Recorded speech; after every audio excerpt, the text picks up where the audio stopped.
നമസ്കാരം. എത്ര രസമാണല്ലേ റൊണാൾഡോ എന്ന് പറയുന്ന ക്രിസ്ത്യാനോ റൊണാൾഡോ എന്ന് പറയുന്ന കളിക്കാരൻ്റെ കഥകൾ വായിക്കാനും കേൾക്കാനും ഒക്കെ അല്ലേ. സത്യത്തിൽ അതൊക്കെ കേൾക്കുമ്പോൾ വല്ലാതെ രോമാഞ്ചം കൊള്ളും. ഏറ്റവും ഇഷ്ടപ്പെട്ട താരം മെസ്സി തന്നെയാണ് കേട്ടോ. പക്ഷേ കാൽപന്ത് കളി എന്നത് മാറ്റി നിർത്തിക്കഴിഞ്ഞാൽ സത്യത്തിൽ ഈ ഒരു മാനുഷികത, കാരുണ്യം, സ്നേഹം ഇതൊക്കെ വെച്ചു പുലർത്തുന്ന ഒരു വലിയ മനസ്സിൻ്റെ ഉടമ കൂടിയാണ് ക്രിസ്ത്യാനോ റൊണാൾഡോ എന്ന മനുഷ്യൻ.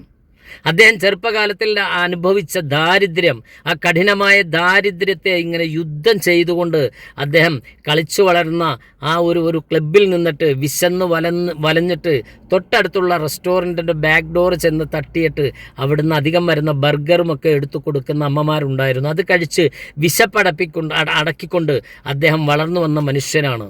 വന്ന വഴികൾ ഒട്ടും അദ്ദേഹം മറന്നിട്ടില്ല എന്നുള്ളതാണ്. അവസാനം അദ്ദേഹം ലോകോത്തര ഫുട്ബോളറായി അദ്ദേഹം കോടീശ്വരനൊക്കെ ആയിക്കഴിഞ്ഞപ്പോൾ ആ അമ്മമാരെ തേടി കണ്ടെത്തിയ അമ്മമാർക്ക് വേണ്ട ഫ്ലാറ്റുകളും സ്വന്തം റെസ്റ്റോറൻറ്റ് വരെ ഇട്ടുകൊടുക്കാൻ മനസ്സ് കാണിച്ച വലിയ മനസ്സിനുടമ. ഒരുപക്ഷെ 2026 ലോകകപ്പിലെ പോർച്ചുഗലിൻ്റെ ആദ്യ മത്സരം കാണുമ്പോൾ വല്ലാതെ വേദന തോന്നിയിരുന്നു. കാരണം അദ്ദേഹം ഒറ്റപ്പെട്ട ഗ്രൗണ്ടിലൂടെ ഇങ്ങനെ അങ്ങോട്ടും ഇങ്ങോട്ടും പോകുന്നു. സഹകളിക്കാർ അദ്ദേഹത്തോട് കാണിച്ച വലിയ ക്രൂരതയാണെന്ന് തോന്നി. പക്ഷേ അദ്ദേഹം അപ്പോഴും കോടിക്കണക്കിന് മനുഷ്യരുടെ മനസ്സെന്ന ഗ്രൗണ്ടിൽ ഇങ്ങനെ ആളിക്കത്തുകയായിരുന്നു. ഒരു വലിയ മനുഷ്യത്വത്തിൻ്റെ പ്രതീകമായി.